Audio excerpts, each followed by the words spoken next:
Now today we are going to see the modified form of electromagnetic induction, that is called as the Lenz law. थोड़ा इसको अच्छी तरह से याद रखना है, ठीक है। अब मुझे बताओ इलेक्ट्रोमैग्नेटिक इंडक्शन में क्या बताया था, जो भी ईएमएफ है EMF is equal to d phi by d t बोला था। If there are n number of turns then it is n d phi by d t. But Faraday is not able to say anything why the EMF is induce. Induce तो हो रहा है EMF, but क्यों हो रहा है ये उसने नहीं बताया, ठीक है। So he is not able to explain this thing कि due to change in flux why the EMF is induce, because ये जो फॉर्मूला उसने तैयार किया था वो किसके बेस पे किया था, प्रैक्टिकल ऑब्जर्वेशन के बेस पे तैयार किया था। Then after theoretical explanation will be given by the Lenz, and then after the name is given as the Lenz law. What Lenz says, देखिए Lenz says that, इसके लिए उसने थोड़ा सा एक प्रैक्टिकल थोड़ा theoretical explanation दिया। देखिए suppose I am saying this is the loop, एक कोई भी माइक ऑन रखना है ना। अब यहाँ पे मैंने एक मैग्नेट लिया, ये नॉर्थ है, दिस इज साउथ। अब देखिए अगर मैं इसको बोल रहा हूँ कि ये मूव कर रहे हैं तो इसके अंदर क्या हो रहा है, ईएमएफ इंड्यूस हो रहा है, मतलब करंट फ्लो होगा लूप से। मैं मान लेता हूँ इस तरह से करंट फ्लो होगा, मान लेते हैं, डायरेक्शन अभी तक हम डिसाइड नहीं किया है, बाद में देख लेते हैं डायरेक्शन क्या आएगी। मान लेते हैं कि ये नजदीक जा रहा है टूवर्ड्स, ठीक है, टूवर्ड्स जा रहा है, तो क्या होगा, इसके अंदर करंट इंड्यूस होगा। तो करंट इंड्यूस होगा तो ये करंट खुद एक मैग्नेटिक फील्ड तैयार करेगा, मान लीजिए। बात समझ में आ रही कि नहीं आ रही है? कोई भी एक माइक ऑन रखो, ओके। तो यहाँ पे जो है जिसके हेडफोन लगाए होगे ना वो माइक ऑन रखो, उसका आवाज नहीं आता है ज्यादा। तो हेडफोन वाले जो अभी देखो यहाँ पे अगर मैं इसको मूव कर रहा हूँ आगे तो इसके अंदर करंट इंड्यूस कर रहा है। हाँ,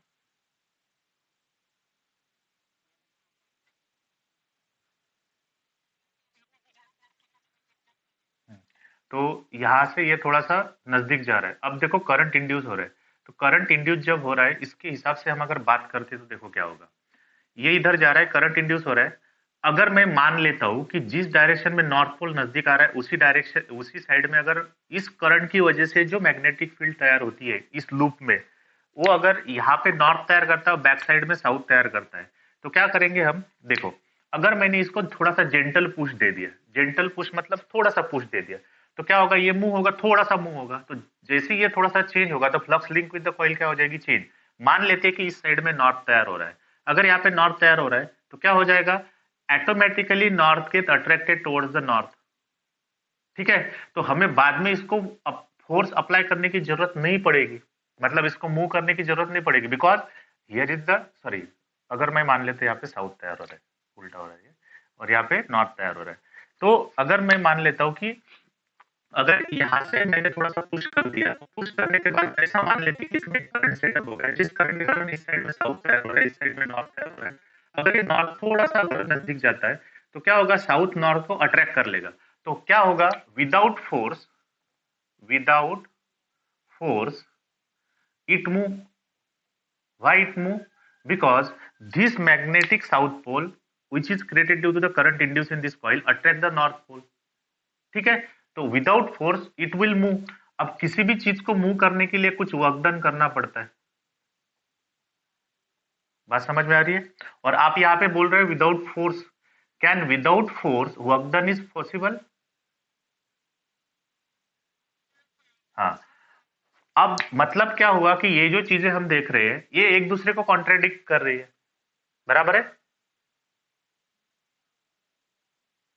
मैं कौन रखू, ये जो हमने देखा हुआ है this things will be contradict with each other, because हमें फोर्स के बिना तो वर्क डन होता नहीं है, ठीक है। तो वर्क डन जब तक नहीं करेंगे तब तक कोई भी वर्क एनर्जी में कन्वर्ट नहीं होता है, वर्क एनर्जी के हिसाब से, because work is convert into energy. तो एनर्जी कौन सी मिल रही है यहाँ पे, इलेक्ट्रिकल एनर्जी मिल रही है, क्योंकि ईएमएफ इंड्यूस हो रहा है। तो without doing work we are getting the energy, मतलब ये तीनों जो है ये कहीं ना कहीं एक दूसरे के साथ कड़ी नहीं जोड़ रहे, मतलब this are nothing but a contradictory statement. तो फिर होना क्या चाहिए, देख लेते हैं होना क्या चाहिए। मैंने यहाँ पे साउथ तैयार किया था, अभी एक नॉर्थ तैयार करता हूँ, देख लेते हैं नॉर्थ अगर तैयार करते तो क्या होता है। तो यहाँ पे मैं मान लेता हूँ कि यहाँ से जो करंट इंड्यूस हो रहा है जिसके कारण क्या हो रहा है, यहाँ पे नॉर्थ तैयार हो रहा है और इस साइड में साउथ तैयार हो रहा है, मान लेते हैं। अगर मैंने इसको पुश किया इस साइड में टूवर्ड्स, अब मुझे बताओ, ये नॉर्थ इस नॉर्थ को या फिर ये नॉर्थ इस नॉर्थ को नजदीक आने देगा कि अपोज करेगा? अपोज करेगा तो हमें और ज्यादा फोर्स अप्लाई करना पड़ेगा इसको नजदीक लाने के लिए। तो मतलब क्या हुआ, कंटिन्यूअसली हमें फोर्स अप्लाई करना पड़ेगा। Continuously we have to apply the force. अब कंटिन्यूअसली जो फोर्स अप्लाई करेंगे तो कुछ ना कुछ वर्क डन होता रहेगा, होगा कि नहीं होगा? डिस्प्लेसमेंट तो हो ही रही है यहाँ पे, तो वर्क डन होगा। तो work done will be converted into electrical energy. इसीलिए कहा जाता है कि द ईएमएफ, अब जो फैराडे ने बताया था कि EMF will be induced due to change in magnetic flux, but why it is induced it will not be clarified by that particular Faraday. Then after Lenz has given certain statement regarding with that. What he said कि जो भी EMF इसके अंदर induce हो रहा है वो किसके वजह से इंड्यूस हो रहा है? कॉइल खुद अपने आप में ऐसा करंट सेटअप कर लेता है कि वो करंट ऐसी मैग्नेटिक फील्ड तैयार करेगा जो इसको नजदीक आने से अपोज करेगा, अगर दूर जा रहा है तो दूर जाने से अपोज करेगा। बात समझ में आ रही है? जो मैंने स्टेटमेंट बोला है वो समझ में आया? ये स्टेटमेंट इसमें इंपॉर्टेंट है।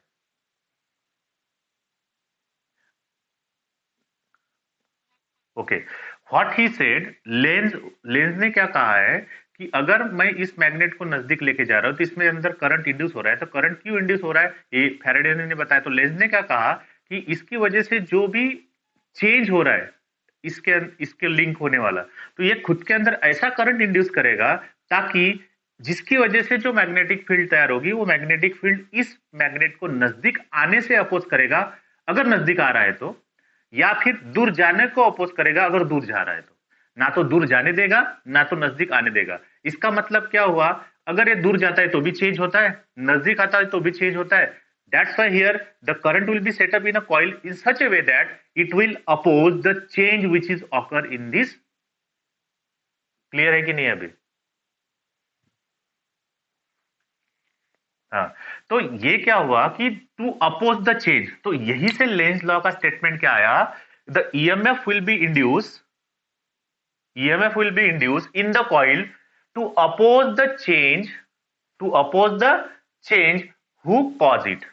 मतलब उस ईएमएफ को जो इंड्यूस कर रहा है उसको अपोज करने के लिए ईएमएफ इंड्यूस होता है। That is the statement of Lenz law. बात समझ में आई? According to Lenz law, EMF will be induced in a coil or in a loop to oppose the cause who produce it। मतलब जो EMF को produce करता है, जिसकी वजह से वो प्रोड्यूस होता है, उसको अपोज करने के लिए इसमें ईएमएफ इंड्यूस होता है। ये सिंपलेस्ट वे में हो गया। बात समझ में आई?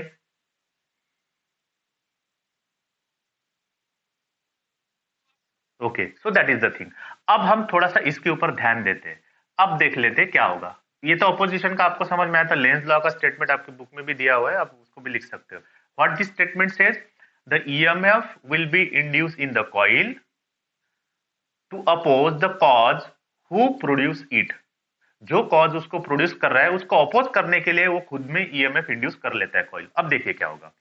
मान लेते हैं कि एक लूप है, यहाँ पे एक बार मैग्नेट है।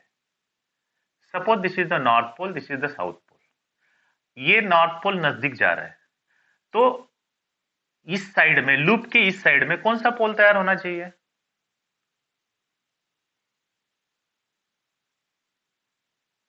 According to Lenz law, north अगर देखो नॉर्थ नजदीक जा रहा है लूप के, लेंज लॉ क्या बताता है, the EMF will be induce in a coil or a loop to oppose the cause who produce it। तो यहां पे ईएमएफ कौन इंड्यूस करता है? इसकी चेंज। ये अगर नजदीक जा रहा है तो इसको अपोज करने के लिए यहां पे कौन सा पोल तैयार होना चाहिए?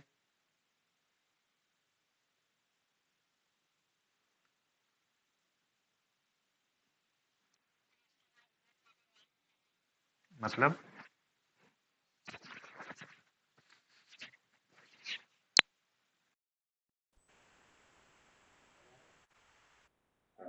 अब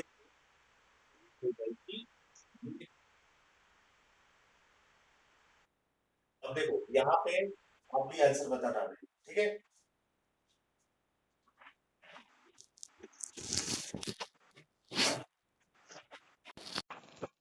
आवाज आ रही है अभी? हाँ, मैं क्या बोल रहा हूँ कि लेज ने बोला है, मैंने कुछ नहीं बोला है। लेज ने बोला है कि जो भी ईएमएफ इसके अंदर इंड्यूस होता है, वो ईएमएफ किसके कारण इंड्यूस होता है? वो ईएमएफ इस चेंज को अपोज करने के लिए ईएमएफ इंड्यूस होता है। अपोज करना मतलब क्या हुआ? अगर नॉर्थ पोल नजदीक जा रहा है तो नजदीक नहीं आना चाहिए, तो यहाँ पे कौन सा पोल तैयार होना चाहिए? नॉर्थ होना चाहिए। तो इस साइड में कौन सा होगा? नॉर्थ फेसिंग पोल। और पीछे क्या तैयार होगा? साउथ। अगर हम इसको ऐसा पकड़ लेते हैं, ठीक है, ठीक है, तो नॉर्थ इस साइड में होगा, साउथ होगा। अगर मैं मान लेता हूं कि ये लूप है और यहाँ पे मैग्नेट है, suppose this is the north and south, if this magnet is moving away, तो मुझे बताओ अगर ये दूर जा रहा है तो कौन सा पोल दूर जा रहा है? नॉर्थ पोल दूर जा रहा है ना? तो नॉर्थ पोल जो जा रहा है तो उसको अपोज करने के लिए यहाँ पे कौन सा पोल तैयार होना चाहिए?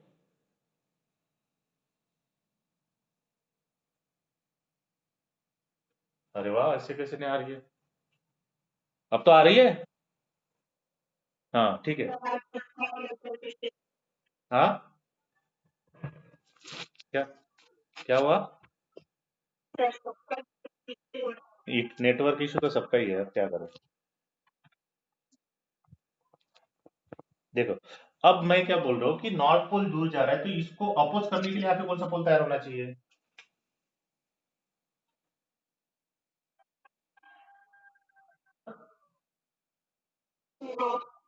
नॉर्थ दूर जा रहा है तो उसको अपोज करने के लिए कौन सा पोल दूर जा रहा है, तो उसको नजदीक कौन खींचेगा? साउथ। तो इस साइड में कौन सा पोल आना चाहिए? साउथ। और यहाँ पे कौन सा आना चाहिए? नॉर्थ। बात समझ में आई? ओके, अब मैं यहाँ पे खड़ा रहता हूँ। नॉर्थ नजदीक आ रहा था, नॉर्थ यहाँ पे है तो यहाँ पर भी कॉइल का नॉर्थ आना चाहिए, तभी तो ये नॉर्थ नॉर्थ को अपोज करेगा टू कम टूवर्ड्स। अगर मैं बोल रहा हूँ कि ये नॉर्थ दूर जा रहा है तो यहाँ पे कौन सा तैयार होना चाहिए? साउथ, ताकि वो इसको खींचे, दूर ना जाने दे। क्योंकि लेंज ने क्या बताया, इसकी मोशन की वजह से इसमें जो ईएमएफ इंड्यूस होता है, ये ईएमएफ इंड्यूस क्यों होता है? कि इसमें जो चेंज आ रहा है उस चेंज को अपोज करने के लिए। अब नजदीक आ रहा है तो चेंज क्या होगा? नजदीक आना। नजदीक की वजह से चेंज हो रहा है, तो ये क्या करेगा? ईएमएफ इस तरह से इंड्यूस करेगा ताकि इसको दूर फेंके, नजदीक ना आने दे। अगर दूर जा रहा है तो दूर ना जाने दे, इसलिए। अगर मैं इसको कॉइल को ऐसा पकड़ लेता हूं, ये कॉइल है सपोज, तो नॉर्थ अगर नजदीक आ रहा है तो इस साइड में कौन सा तैयार होगा? नॉर्थ। और इस साइड में कौन सा तैयार होगा? साउथ। इसमें इस तरह से करंट इंड्यूस हो जाएगा ताकि इस तरह की मैग्नेटिक फील्ड तैयार हो। तो नॉर्थ नजदीक आ रहा है तो इस साइड में नॉर्थ आएगा। अगर मैं इस साइड में नॉर्थ पकड़ लेता तो इस तरह का करंट आएगा। बराबर है? दिख रहा है सबको? हाँ, तो ये नॉर्थ हो गया। नॉर्थ को नॉर्थ, अगर ये नजदीक आ रहा है तो ये नजदीक आ रहा है नॉर्थ, तो क्या कर रहा है ये नॉर्थ? इस नॉर्थ को क्या करेगा? अपोज करेगा, इसलिए ज्यादा और वर्क डन करना पड़ेगा हमें। और जितना ज्यादा वर्क डन करेगा इतना ज्यादा वो करंट इंड्यूस करेगा, मतलब ईएमएफ ज्यादा इंड्यूस होगा। बात समझ में आ रही है? अल्टीमेटली यही चीज है। तो नॉर्थ, तो ये करंट कैसा है? क्लॉकवाइज और एंटी क्लॉकवाइज, इस तरह का करंट। अरे बताओ, हाथ तो दिख रहा है मेरा। ये करंट कैसा होगा? क्लॉकवाइज करंट है ना? अगर मैं मान लेता हूं कि ये दूर जा रहा है तो यहाँ पे कौन सा तैयार होगा? साउथ। साउथ के लिए इस तरह से आएगा। दिख रहा है मेरा हैंड? हाँ, तो ये कौन सा हुआ? Anti clockwise. ठीक है, तो हम मान लेते हैं कि नॉर्थ अगर नजदीक जा रहा है तो इंक्रीजिंग फील्ड है, इंक्रीजिंग फील्ड है, ठीक है। और यहाँ पे नॉर्थ अगर दूर जा रहा है तो डिक्रीजिंग फील्ड है। बराबर है कि नहीं है? अगर इंक्रीजिंग फील्ड हो रहा है तो नॉर्थ अगर इधर तैयार हो रहा है तो करंट की डायरेक्शन क्या रहेगी? इस तरह से डायरेक्शन रहेगी करंट की, ठीक है। तो ये क्या हुआ? क्लॉकवाइज। ये ध्यान में रखिएगा। when increasing magnetic field is there then it is clockwise direction of current is induced। अब डिक्रीजिंग होगी तो एंटी क्लॉकवाइज। ध्यान में रखिए, अगर नॉर्थ पोल नजदीक जा रहा है तो नॉर्थ फेसिंग जो कॉइल में होगा वो नॉर्थ ही तैयार होगा। अगर नॉर्थ दूर जा रहा है तो कॉइल में साउथ तैयार होगा, नॉर्थ की तरफ, ठीक है। अब अगर साउथ नजदीक आ रहा है तो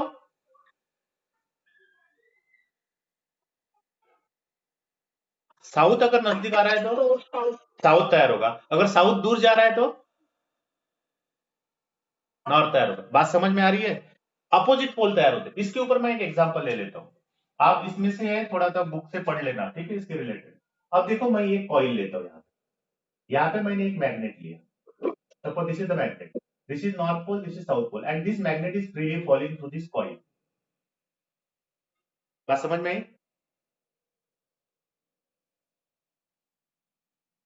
अरे बात समझ में आई कि नहीं? एग्जाम्पल दिख रहा है सबको? अब ये फ्रीली फॉल हो रहा है, मतलब इसका एक्सेलरेशन कितना होगा? जी के बराबर होगा, करेक्ट और नॉट? अगर ये जी के बराबर होगा तो मैं, मेरा क्वेश्चन ये है what is the acceleration when it is coming down, मतलब ये इसमें से पास होगा कॉइल से, तब इसका एक्सेलरेशन कितना होगा? ऑप्शन है आपका, acceleration is equal to g, acceleration is greater than g, acceleration is less than g. अब बताओ इसमें से कौन सा ऑप्शन आ सकता है? अगर ये कंसेप्ट आपको क्लियरली समझा है तो ये आप समझ सकते हो। क्वेश्चन समझ में आया मैंने जो बताया वो?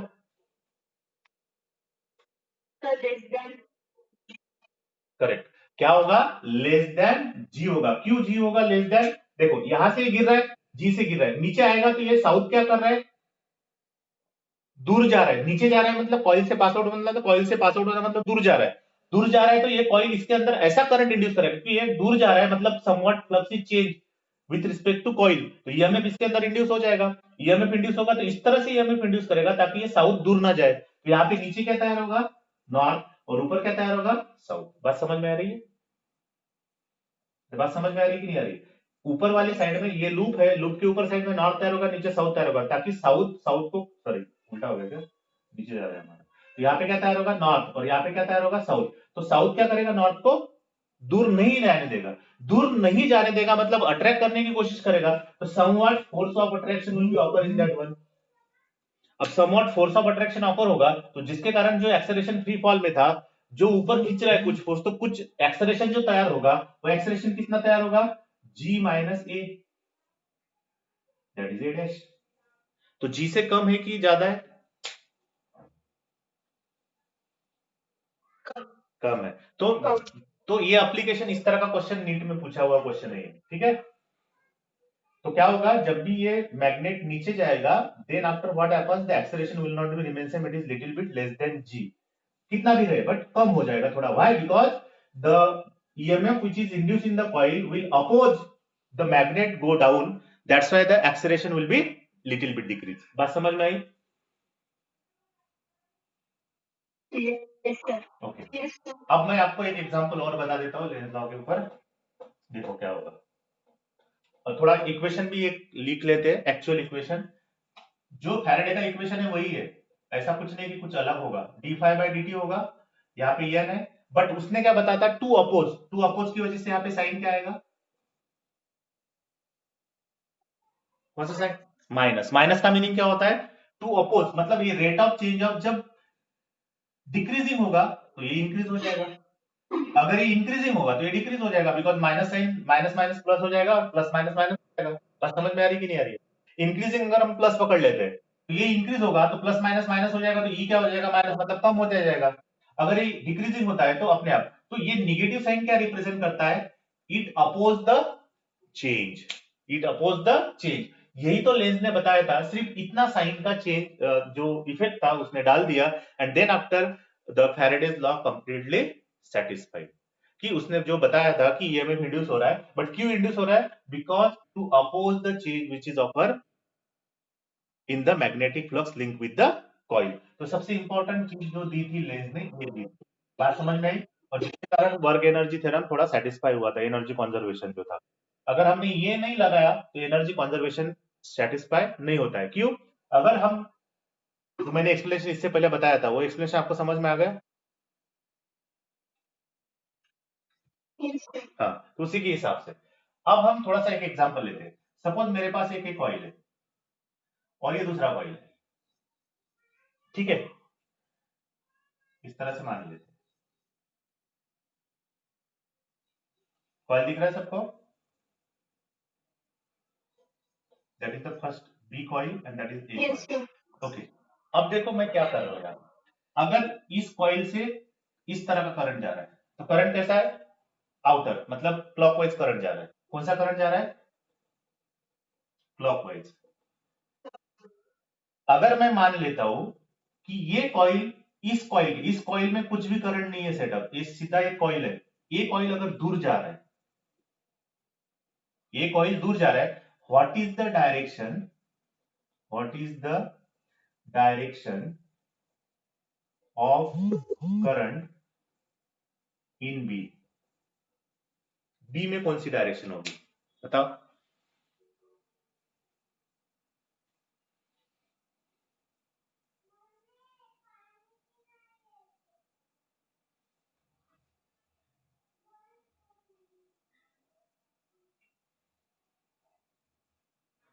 क्वेश्चन समझ में आया?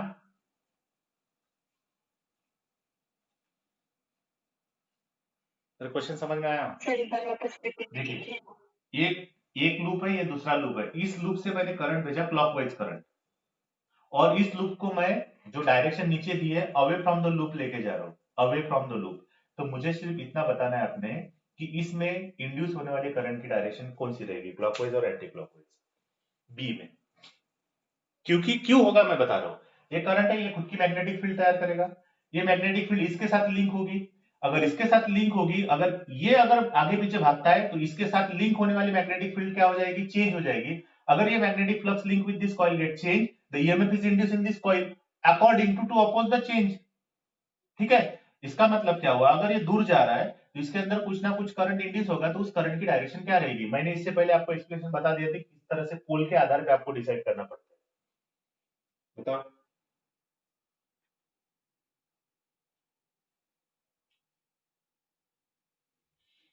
चलो पहले इसमें बता दो, नॉर्थ कौन सी साइड में होगा? Left right? क्लॉकवाइज करंट है।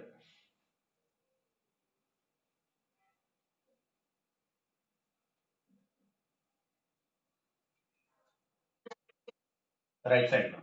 यहाँ पे क्या होगा? नॉर्थ। और यहाँ पे क्या होगा? देखो इस तरह से करके देखो, नॉर्थ, और यहाँ पे साउथ होगा। ये दूर जा रहा है, मतलब क्या दूर जा रहा है? लूप दूर जा रहा है, इसका मतलब कौन सा पोल दूर जा रहा है? कॉइल की तरफ कौन सा पोल है? दूसरे कॉइल की तरफ, बी की तरफ कौन सा पोल है?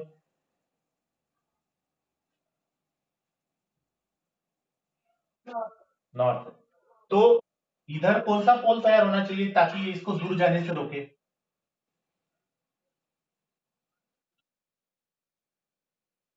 साउथ। तो इस साइड में साउथ होना चाहिए और इस साइड में नॉर्थ होगा। तो मुझे बताओ इसके लिए करंट की डायरेक्शन क्या आएगी? सेम इस तरह की आएगी। नॉर्थ इधर तैयार हो रहा है, साउथ इधर तैयार, तो कौन सी डायरेक्शन रहेगी? क्लॉकवाइज। बात समझ में आई? yes. अगर ये नजदीक जा रहा है तो क्या होगा? अब कौन सा पोल नजदीक जा रहा है? नॉर्थ। तो यहाँ पे कौन सा तैयार होना चाहिए? नजदीक जा रहा है तो यहाँ पे कौन सा तैयार होना चाहिए? नॉर्थ को अपोज करने के लिए नॉर्थ होना चाहिए। यहाँ पे नॉर्थ होगा और यहाँ पे साउथ होगा। अब करंट की डायरेक्शन वही रहेगी, तो करंट की डायरेक्शन इस तरह से बनेगी, बराबर है?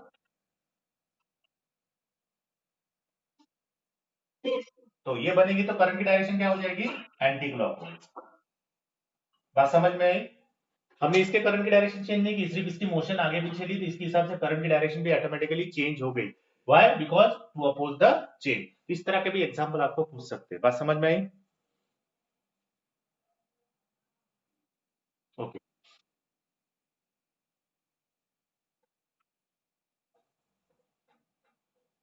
नेक्स्ट पॉइंट कौन सा है देखो, उसमें बुक में, टेक्स्ट बुक होगा तो आपके पास।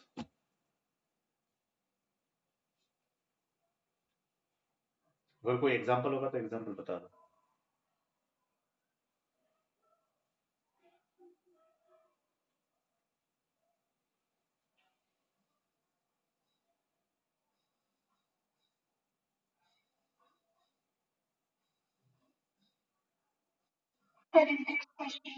हाँ बताओ क्या है, पढ़ो।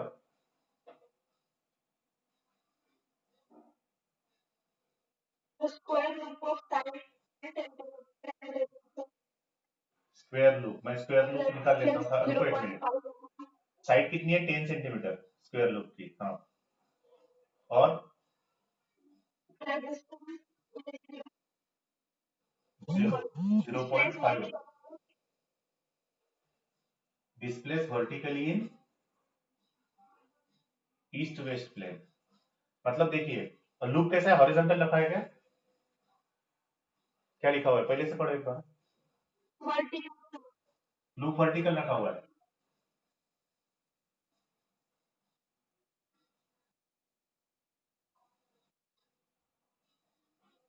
अरे बराबर बताओ एक बार, पूरा क्वेश्चन पढ़ो एक बार सही तरीके से।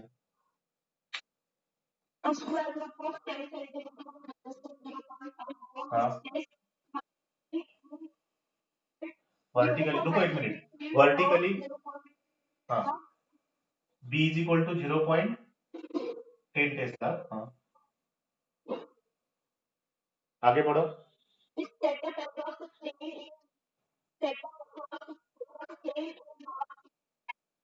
नॉर्थ,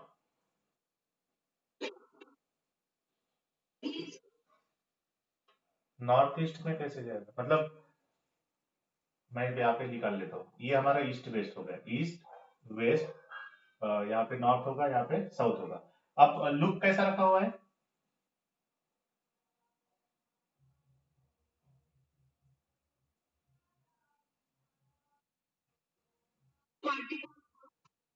वर्टिकल, तो ये मान लेते हैं वर्टिकल रखा हुआ है इसके ऊपर नॉर्थ ईस्ट में, हाँ। अब आगे,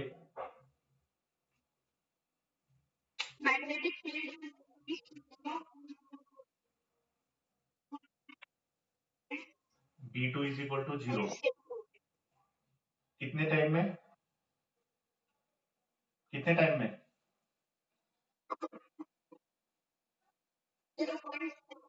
0.7 सेकंड, मतलब पहले कितना था, 0.10 टेस्ला था, B2 कितना हुआ, 0, बराबर है।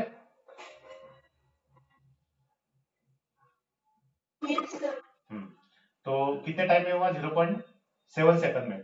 अब मुझे बता मैग्नेटिक फील्ड की डायरेक्शन दी है क्या,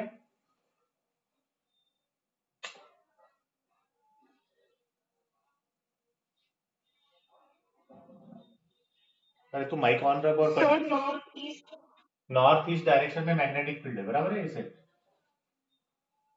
है ना, इस तरह से हाँ। अब देखो ये एरिया वेक्टर होगा, अब मैं इसको थोड़ा सा ये कर दे, देखो ये ईस्ट है, suppose east west, north south नीचे रहेगा, बराबर है। अब ईस्ट वेस्ट प्लेन में ऐसा रखा हुआ है, नॉर्थ ईस्ट डायरेक्शन में ऐसी मैग्नेटिक फील्ड है, देखो इस तरह की मैग्नेटिक फील्ड है, तो एरिया वेक्टर ऐसा आएगा, मतलब ये एरिया वेक्टर होगा और इसको ऐसा जाएगा, तो कितने का ये एरिया वेक्टर हो गया, परपेंडिकुलर टू द प्लेन रहेगा ना इस तरह से, ठीक है। ये मान लेते हैं कि ये हमारा एरिया वेक्टर है, और मैग्नेटिक फील्ड इस तरह से है, कितना एंगल बना रही है एरिया वेक्टर के साथ, 45।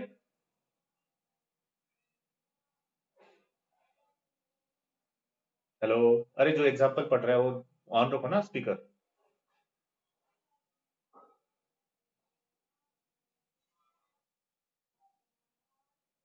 अरे किसने एग्जाम्पल पढ़ा था वो स्पीकर ऑन करे, कुछ भी नहीं आ रही है, आवाज कुछ भी नहीं आ रही है। हेलो,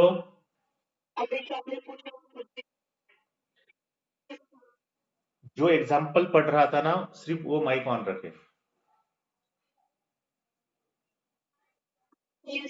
ठीक है। अब देखो नॉर्थ ईस्ट डायरेक्शन में हमारा जो ईस्ट वेस्ट डायरेक्शन में वर्टिकल प्लेन रखा हुआ था ऐसे, ये मान लेते हैं कि ये ईस्ट है, ये वेस्ट है, ये नॉर्थ है, ये साउथ है, और ईस्ट वेस्ट डायरेक्शन में वर्टिकल डायरेक्शन में एक प्लेन रखा हुआ है, बराबर है। हाँ इसमें ऐसा प्लेन रखा हुआ है, और नॉर्थ ईस्ट डायरेक्शन में क्या किया हुआ है, एक मैग्नेटिक फील्ड अप्लाई की है, तो मैग्नेटिक फील्ड, अब मान लेते हैं कि अगर यहाँ पे प्लेन निकाल देता हूँ, एरिया वेक्टर ऐसा हो जाएगा, अब एरिया वेक्टर के साथ ये कितना एंगल बनाएगा, 45।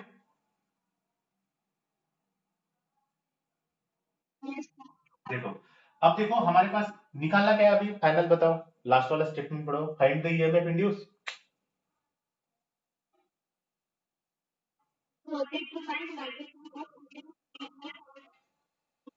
ओके, ईएमएफ क्या है, minus n d phi by d t, बराबर है, यस और नो। जिसने एग्जांपल पढ़ रहे हो वही अपना माइक ऑन रखे, कंटिन्यूअसली पूछते रहो। नंबर ऑफ टर्न्स, एक ही लूप है तो नंबर ऑफ टर्न्स कितना हो जाएगा, एन की वैल्यू 1 है।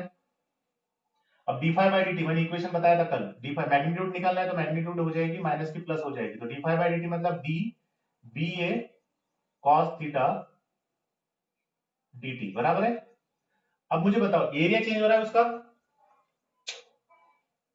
अरे एरिया चेंज हो रहा है,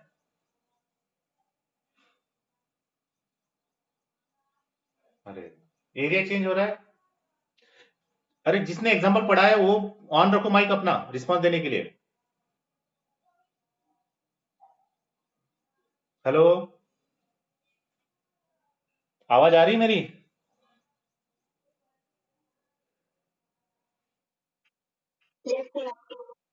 अरे तो जिसने, मैं 10 बार बोल रहा हूँ कि जिसने एग्जांपल पढ़ा है वो अपना माइक ऑन रखे, बाकी सब बंद करो, वही बंद करते जा रही है।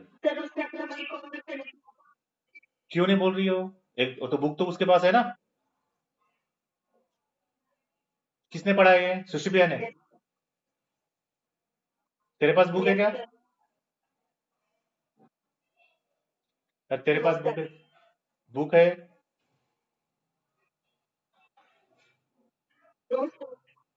अब वो बोल नहीं रही है, उसको आवाज नहीं जा रहा है क्या मेरा?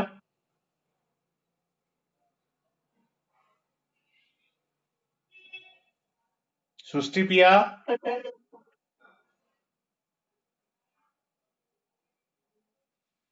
चलो ठीक है, यही पे एंड कर देते, बाकी देखेंगे नेक्स्ट पीरियड में।